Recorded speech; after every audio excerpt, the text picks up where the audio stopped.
দাদা ক'ত আছে?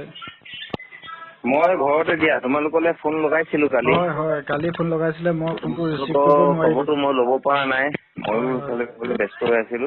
হয় কেনেকুৱা এতিয়া সুস্থ হৈছে নে? সুস্থ মানে দাদা চাও এতিয়া সঁচা খোলাকে ক'বলৈ গ'লে মই অপাৰেশ্যন কৰিব পৰা নাই। হয় নেকি? ন অপাৰেশ্যন হ'ব বুলি কৈছিলা যে খবৰ ল'ব পৰা নাই। অপাৰেশ্যনলৈ মই গৈছিলো, বিলটো বনালো, বাজেটটো বহুত আহিলে, তাৰপিছত সেইটো স্কিম মোৰ হাতত নাই। আৰু দ্বিতীয়তে মানে বস্তুটো কি হৈছে মানে?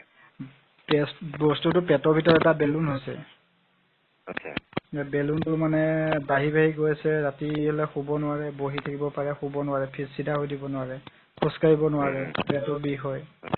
তাৰপৰা লগতে আৰু এটা কিবা এটা প্ৰব্লেম আছিলে, কি বুলি কয়, সেইটো অপাৰেশ্যন কৰিব লাগে। এই দুইটা মেজৰে অপাৰেশ্যন ডক্টৰে কোৱা মতে। আৰু মোৰ হাতত যিমানখিনি আছিলে, আমিতো ইমানখিনি ভবাই নাই এনেকুৱা হ'ব বুলি। আৰু যিমানখিনি আছিলে আমাৰ গোটেই ইটোৱে চেকআপ কৰা, সিটো চেকআপ কৰা। তোমালোকে তাৰ পৰা বেংগলোৰলৈ কিমান দূৰ? আমাৰ ইয়াৰ পৰা বেংগলোৰ যথেষ্ট দূৰ নহয়, যদি অসমৰ পৰা ইয়ালৈ কিমান দূৰ, উৰিষ্যা সিমানেই দূৰ হ'ব, আৰু অলপ কম হ'ব।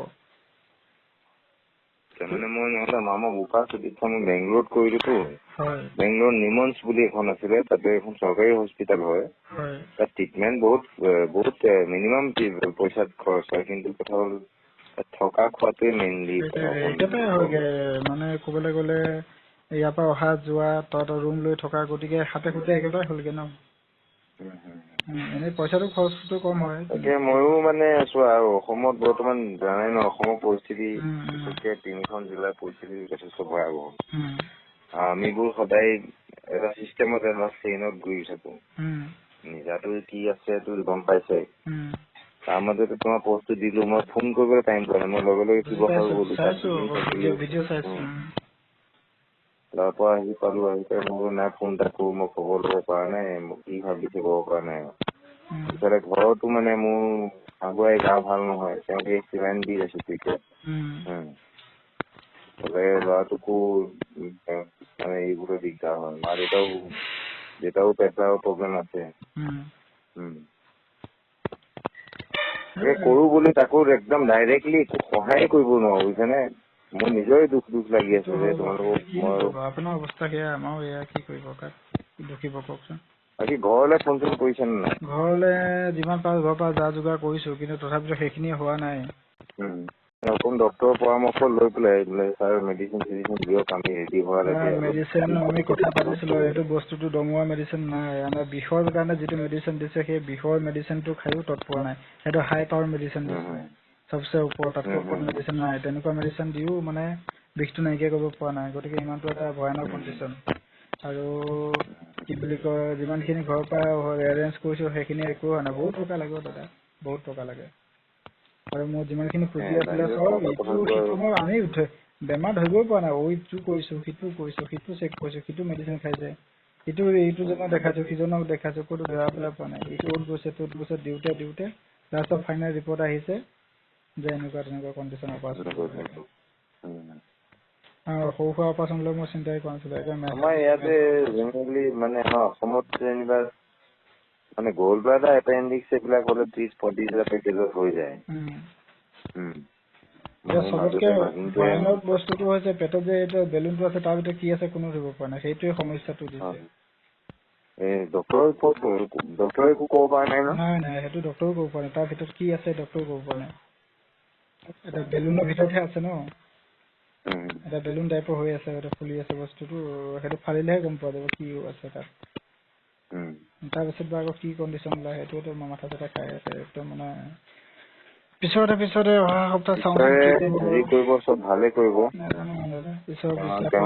তেওঁৰ সৃষ্টি, তেওঁৰ সংকট মানে একো বেয়া নহয়, চব ভালে হ'ব। খালি ধৈৰ্য নহয় আৰু বিপদত ধৈৰ্যই হ'ল মহৌষধ।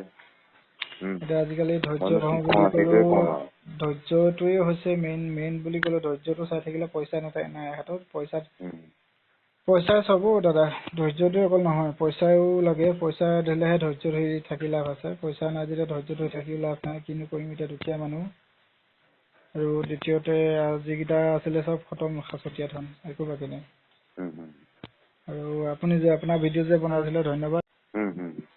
কৰিবা মানে চব অসমৰ মানুহ বিলাকে যে কমপ্লিটলি বানাক্ৰান্ত সকলো ফালে গুচি গ'ল। অসমত যিমান মানুহে সহায় কৰা মানুহ থাকে যে চব বানাক্ৰান্ত সকলৰ মানে যোনে যি পাৰিছে মানে এই গেছটোত লাগি গ'ল। বাকী গছবিলাক চব তল পৰি গ'ল।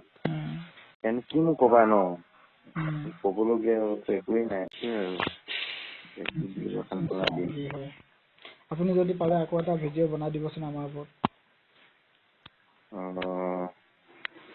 মানে ভিডিঅ'টো বনাই দিয়াত অসুবিধা নাই, কিন্তু কথা ভিডিঅ'টোৰ পৰা তোমালোকৰ উপকাৰটো হ'ব লাগিব। কথাটো বুজা নাই। মই ভিডিঅ'টো বনাই দিম, কিন্তু ভিডিঅ'টো একো মোৰ নল'ব মানে তোমালোকৰ একো বৰ্তমান ট্ৰেণ্ডিঙত বানপানী বাহিৰে বেলেগ একোৱেই নাই। ভিডিঅ'টো যাব লাগিব, দৰ্শকৰ ওচৰত পাব লাগিব। আৰু মোৰ যিমানবিলাক দৰ্শক সেই গোটেইখিনি লাখতকে বেছি মানুহ বানপানীত চববোকাই আছে। যিখিনি মানুহে সহায় কৰে মানুহ সেই গোটেই মানুহখিনি বানপানীত চববোকাই আছে। গতিকে মানে কবলৈও বেয়া লাগিছে মোৰ মানে। ইমান পাৰ্চনেল ইমান আছে। মই তেওঁলোকক কৈ থৈছো কিবা আমাৰ তামুলী ছাৰ বুলি কয়, ছাৰেও মানে পেমেণ্ট হোৱা নাই, পেমেণ্ট হ'লে কিবা এটা সহায় কৰিম বুলি কৈছে। আপোনাৰ কোনোবা এজন মানুহ আছিলে ন আপোনাৰ চেনেলত, এই ক'ৰবাত বাহিৰত কি বুলি কয় জানো ট্ৰেণ্ডিং কৰে নেকি, ট্ৰেডিং? আপোনাৰ কোনোবা এজন মানুহ আছিলে ন বাহিৰত ট্ৰেডিং কৰে নেকি? নাই, দাদাৰ মানে প্ৰায়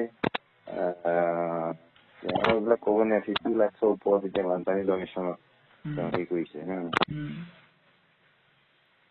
গতিকে মানে দাদাহঁতৰ ঘৰ যোৰহাটততো, তেওঁলোকৰ নিজৰ পুৰণা ঘৰ বানপানীত আছে।